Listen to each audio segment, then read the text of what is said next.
گستاخ رسول کی سزا۔ ابن خطل نے دو لونڈیاں خریدی جن کی لمبی لمبی زبانیں تھیں۔ وہ نبی اکرم علیہ الصلاۃ والسلام کے خلاف بکواس کرتی تھیں۔ جس وقت فتح مکہ ہوا، ابن خطل کعبہ کے غلاف میں چھپ گیا۔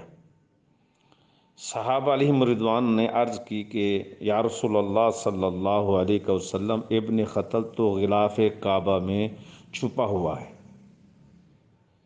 کیونکہ مکہ مکرمہ میں کسی کو قتل کرنے کی اجازت نہیں ہے۔ یہ تو لعین صحن کعبہ میں اور کعبہ کی دیوار سے چمٹا ہوا ہے۔ تو نبی اکرم علیہ الصلاۃ والسلام نے فرمایا اسے وہیں قتل کر دیا جائے۔ عبارت: جا رجل فقال ابن خطل متعلق باستار الکعبہ فقال اقتلوہ۔ بخاری 1846 نمبر حدیث۔